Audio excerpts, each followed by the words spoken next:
नमस्कार दोस्तों, welcome back to our channel. Friends, मैं आप सबका अपने चैनल स्टॉक्स फॉर लाइफ पे बहुत स्वागत करता हूं। Welcome to STFL family. Dear family members, the king is back. King की बात की जाए तो रिलायंस। जी हाँ दोस्तों, निफ्टी के वेटेज की बात की जाए तो रिलायंस का अकेले वेटेज 10% से ऊपर हमें देखने को मिलता है। निफ्टी ऑल टाइम हाई पे है, तो इसी बीच में रिलायंस पीछे कैसे हट सकता है। जी हाँ दोस्तों, इसके पहले मैंने आपसे एक न्यूज़ साझा की थी, शेयर की थी, जहाँ पे मैंने बताया था कि जेफरीज ने टारगेट को 2500 के आसपास बताया था, लेकिन बुल फेस में गाइस उन्होंने टारगेट को क्या कर दिया, रिवाइज कर दिया है।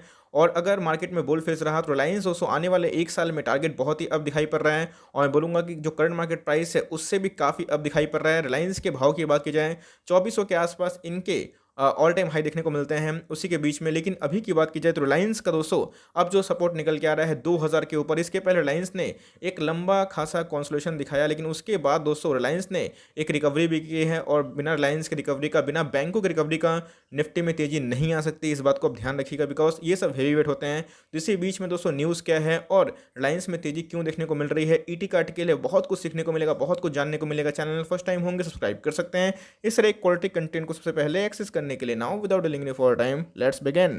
प्राइस रिलायंस के शेयर प्राइस के बारे में डिस्कस करूं तो जी हाँ दोस्तों, तकरीबन 2-3 दिनों के अंदर ही इनके शेयर प्राइस में तकरीबन 10% का उछाल देखने को मिल रहा है। और दोस्तों रिलायंस से 10% का गेन करना बहुत ही बड़ी बात होती है, बिकॉज रिलायंस एक ब्लू चिप कंपनी है, इस बात को ध्यान रखिएगा। अभी के भाव की बात की जाए 2150 के आसपास कंफर्टेबली ट्रेड होता हुआ देखने को मिल रहा है। जी हाँ दोस्तों, अगर आप देखें तो अपने बॉटम से रिकवर होने की कोशिश कर रहा है, क्योंकि निफ्टी में तेजी है तो रिलायंस में गाइस तेजी आना तय थी, आज नहीं तो कल। लेकिन इसी बीच में एक लंबा कॉन्सोलेशन दिखाया है, तो क्या आने वाले कल में जो इनके ह्यूज रेजिस्टेंस है 2200, क्या उसको तोड़ पाएगा। गाइस अगर आप देखें तो 11% के आसपास की रैली हमें 2 दिन में ही देखने को मिल रही है। तो मार्केट में इसको लेके पॉजिटिव सेंटीमेंट क्या देखने को मिल रही है, कौन सा फैक्टर है जो रिलायंस के शेयर प्राइस को काफ़ी ड्राइव कर रहा है। गाइस रिलायंस में जो तेजी का जो सिलसिला स्टार्ट हुआ था जेफरीज के टारगेट के बाद। जेफरीज की बात की जाए तो उन्होंने बताया था कि मार्केट में जो पेट्रोकेमिकल बिजनेस है उसमें काफ़ी तेजी आने की उम्मीद है। जितने भी तरह का पॉलीमर्स में हमें वृद्धि देखने को मिल रही है, और पॉलीमर्स में जो कच्चा सामान यूज़ होता है, पेट्रोकेमिकल के जो प्रोडक्ट्स होते हैं, उसमें रिलायंस एक मार्केट लीडर है, जिस बात को भूलिएगा मत। तो उन्होंने क्या किया था, जेफरीज ने मंडे को ही अपने टारगेट को थोड़ा सा रिवाइज कर दिया है, कि बिजनेस को बहुत ही मैं बोलूँगा कॉन्फिडेंस दिलाया है।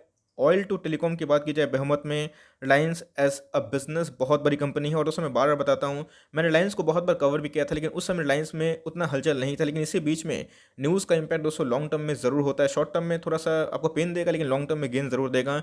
आपको अच्छे से पता है कि रिलायंस के जो सब्सिडरीज हैं, बात की जाए रिलायंस रिटेल है ना, वो दोस्तों सेकेंड जो फास्टेस्ट ग्रोथ वाला रिटेल चेन देखने को मिल रहा है। इसी बीच में जियो के आने वाले कल में जो 5G को लेकर नेटवर्किंग का जो प्लान है अपने में बहुत ही अच्छा है।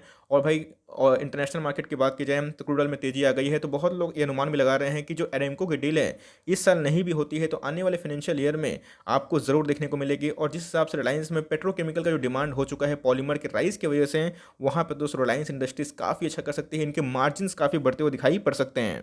इस रिपोर्ट की बात की जाए तो जेफरीज का रिपोर्ट है, ऑफ कोर्स एक बहुत ही टॉप ब्रोकर हाउस, आप उसको पकड़ सकते हैं। तो उन्हें क्या बोला है कि Jefferies expect 50% upside in the refiners petrochemical EBITDA if the prevailing momentum sustain. जो अभी मोमेंटम चल रहा है मार्केट में, जो डिमांड चल रहा है पॉलीमर्स को लेके, the brokerage added the that sustain strong performance by the petrochemical vertical will improve likelihood of O2C business stake sale in FY22। इस लास्ट सितंबर की बात की जाए, सितंबर के बाद ही सितंबर, अक्टूबर, नवंबर, दिसंबर, जनवरी, फरवरी और आपको मार्च, अप्रैल, मई तो खत्म होने वाला है। तो इसी बीच में एक लंबे कॉन्सोलेशन के बाद रिलायंस में एक 11% का मोमेंटम देखने को मिला है। लेकिन दोस्तों ये मोमेंटम और भी सस्टेन हो सकती है। जैसे मैंने बताया कि डिमांड अगर आगे रहेगा जो इनके पेट्रोकेमिकल बिजनेस हैं, तो वो दोस्तों बहुत ही क्रूशियल रोल प्ले कर सकते हैं। पहले गाइस यही जेफरीज है जिन्होंने 2580 का टारगेट बताया था। इनका बेस टारगेट अगर आप देखें तो फॉरेन ब्रोकरेज हाउस है दोस्तों, टारगेट चेंज होते रहता है, अपग्रेड करते रहते हैं, डाउनग्रेड भी करते हैं। तो इसी बीच में अगर आपने देखा तो इनका जो अपसाइड सिनेरियो है टारगेट वो कितना हो देखने को मिल रहा है 3150, जो अभी भी करंट मार्केट प्राइस से 1000 के अप में देखने को मिल रहा है। तकरीबन 50% के आसपास का अपसाइड बताया जा रहा है। ये मेरा आर्टिकल नहीं है गाइस, ये जेफरीज का आर्टिकल आपके सामने है। और ये कब होगा, जब मार्केट में अपसाइड, जब बुल फेज जो है चालू रहेगा। और इनके जो मार्जिन हैं देखिए दोस्तों, बात की जाए अप्रैल खत्म हो चुका है, मई खत्म हो गया, अप्रैल में अब जून आने वाला है ना।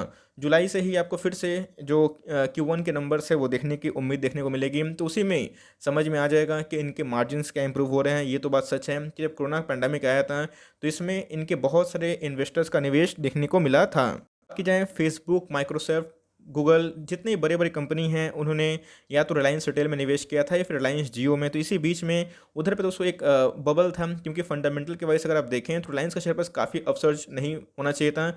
लेकिन दोस्तों मार्केट हमेशा फॉरवर्ड लुकिंग होता है, मार्केट को पहले ही अंदाज़ा है कि कौन-कौन से इवेंट आने वाले कल में देखने को मिलते हैं। रिलायंस की बात की जाए तो रिलायंस के बिना आपका 2-3 लाख, 5 लाख का पोर्टफोलियो शायद पूरा ना हो पाए, बिकॉज़ निफ्टी में अकेला ही रिलायंस 10% का वेटेज रखता है। तो अपने आप में दोस्तों ये बहुत बढ़िया मैं बोलूँगा कि न्यूज़ देखने को मिलती है। और 2580 को रिवाइज़ करके अगर आप देखें तो अपसाइड सिनेरियो, अगर मार्केट में ये बुल फेस कंटिन्यू रहा, निफ्टी अगर 16,000 को क्लेम करने की कोशिश किया तो रिलायंस आपको नया हाई लगाते हुए देखने को मिलेगा। और इसमें दोस्तों जो आग का काम करेगा वो कौन करेगा? जो इनके एरेमको की डील है, आपको पता है कि O2 से डीमर्जर को लेके पूरा प्रोसेस ऑलमोस्ट डन हो चुका है और कभी भी स्टेक सेल की न्यूज़ हमें देखने को मिल सकती है। और रिलायंस इसको लेके काफ़ी अग्रेसिव है, बिकॉज़ रिलायंस को लगता है कि आने वाले कल में इनके जो पहचान है ऑयल बिजनेस वाला, वो ना रहे जियो से और रिलायंस रिटेल से इनको पहचाना जाए।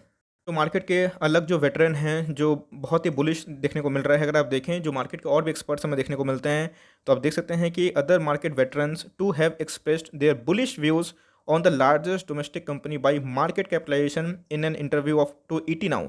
Siddharth Khemka, head of retail research of Motilal Oswal financial, said Reliance retail and telecom segment had plateaued in terms of growth. जी हाँ दोस्तों, जैसे बताया कि रिलायंस के जो दो महत्वपूर्ण जो आर्म हो चुके हैं, जो दो भुजाएं हमें देखने को मिलती हैं, ये बहुत बड़ा क्रूशियल रोल प्ले करेगा। कभी दोस्तों जैसे कि एक न्यूज़ है कि ये सच नहीं है दोस्तों, स्पेकुलेशन ही है, लेकिन अगर कभी भी जियो की लिस्टिंग नैस्डैक में होती है तो आप अंदाज़ा भी नहीं लगा सकते गाइस रिलायंस के शेयर प्राइस में क्या तेज़ी आने की उम्मीद रह सकती है।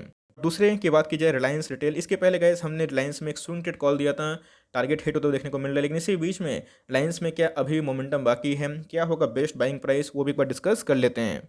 इस रिलायंस का जो भविष्य है आने वाले 20 साल को लेके मैं काफ़ी बुलिश हूँ। जैसे मैं बताया कि रिलायंस रिटेल और रिलायंस जियो, बिकॉज अगर कोविड का क्रैश नहीं हुआ होता तो रिलायंस आपको नया हाई लगाते हुए देखने को मिलता है। क्रूड ऑयल का प्राइस में सडन फॉल हुआ था और इवन एरेमको को भी काफ़ी घाटा हुआ था और जितने भी तेल कंट्री है, गल्फ कंट्री, उनको भी बहुत झटका लगा था। लेकिन अभी की बात की जाए तो ये धीरे धीरे सेंटीमेंट ठीक होते हुए देखने को मिल रहा है। अगर आप देखें तो रिलायंस ओवर द लॉन्ग 20 साल की अगर आप बारे में डिस्कस करें, 2002 से अगर आप देखें तो रिलायंस ने 1 लाख को बनाए हैं 40 लाख। लेकिन दोस्तों मुझे आने वाले कल में रिलायंस में और भी बुलिश सेंटीमेंट देखने को मिलता है, बिकॉज रिलायंस की बात की जाए तो 14 लाख करोड़ की मार्केट कैप को उसने छू लिया है और फिर से एक नया मैं बोलूँगा कि ऐसा लीडर तो पहले भी था, अभी भी देखने को मिल रहा है, बिकॉज रिलायंस के बिजनेस अभी तक डीमर्ज पूरा कंप्लीटली हुए नहीं हैं और रिलायंस हमेशा चाहता है कि इनको लिस्टिंग करवाई जाए और ये कितना इसमें दम है ये तो आने वाले कल में और इनके फ्यूचर प्रॉस्पेक्ट में दिखाई पड़ेगा। लेकिन दोस्तों रिलायंस में मैं बोलूँगा कि अभी भी काफ़ी दम है। अगर आप देखें कि ऑल टाइम हाई 2300 के ऊपर देखने को मिलते हैं, रिलायंस अभी भी गाइस अपने ऑल टाइम हाई से 10% के आसपास डिस्काउंट रेट में अवेलेबल है। आज के डिलीवरीज़ की बात की जाए तो गाइस आज के डिलीवरीज़ में दम तो उतना दिखाई नहीं पड़ रहा है, 26% के आसपास हैं और ये हो सकता है कि स्पेकुलेटिव मूव हो, क्योंकि निफ्टी ऑल टाइम हाई पे है तो रिलायंस को चढ़ाना तो भाई बनता ही है, क्योंकि निफ्टी में अकेला ही कंट्रीब्यूट कर सकता है। ये होगा एचडीएफसी बैंक होगा, इन्फोसिस, टीसीएस, अगर ये चारों एक संग भाग गए तो निफ्टी में काफ़ी तेजी आने की उम्मीद होती है, बिकॉज निफ्टी के टॉप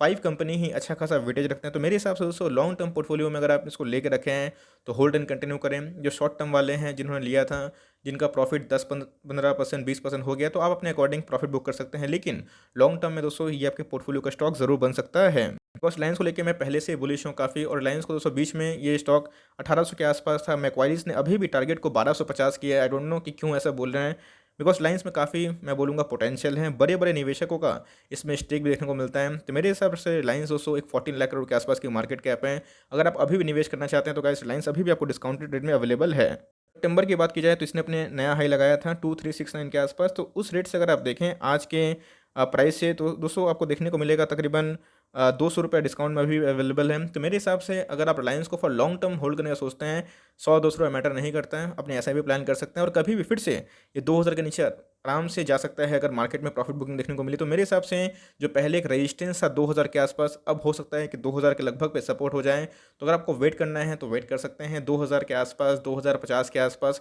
2100 का नीचे मिलता है तो आपके लिए दोस्तों बहुत ही अच्छा मैं बोलूँगा कि एंट्री पॉइंट हो सकता है। एंट्री तभी करिएगा जब आपको रिलायंस के बिजनेस से भरोसा हो। अब दोस्तों मैं अगर रिलायंस के बिजनेस को लेकर पॉजिटिव फील करता हूँ, हो सकता है कि आप नेगेटिव फील करते हो, लेकिन जैसे मैं बताया कि रिलायंस एक नेट डेट फ्री कंपनी है, डेट फ्री पूरी नहीं है, कभी भी चाहे तो अपने जो कर्ज है उसको उतार सकती है, इतना पोटेंशियल है। ह्यूज रिजर्व सरप्लस है और आने वाले कल में पेट्रोकेमिकल के जो मार्जिन्स हैं वो बढ़ के इनके जो प्रॉफिट मार्जिन भी बढ़ सकते हैं। तो मेरे हिसाब से रिलायंस एक वर्थ कंटेंडर हो सकता है अगर आप लॉन्ग टर्म पोर्टफोलियो में इसको ऐड करना चाहते हैं तो। So for timing that's the end of the video. I hope दोस्तों ये वीडियो आपके लिए हेल्पफुल था। मैंने रिलायंस में जो न्यूज़ था वो कवर किया और बताया भी अनबायस्ड होके कि क्या टारगेट देखने को मिलते हैं। और आप सबको शुभकामनाएं, बिकॉज आपने रिलायंस अगर लिया हुआ 1800 के आसपास तो काफ़ी अच्छे लेवल पे अकोमोडेट किए हैं। अगर वीडियो अच्छी लगी तो लाइक कर दीजिएगा, चैनल फर्स्ट टाइम होंगे या से सब्सक्राइब भी करना ना भूलिएगा। फर्दर कोई डाउट है उसको ड्रॉप कर सकते हैं, कुछ तो का रिव्यू चाहिए उसका नाम भी ड्रॉप करना ना भूलिएगा। I would love to make a video on your demand guys. मिलते हैं जल्दी ही, तब तक के लिए bye. Thanks for watching friends, God bless you all.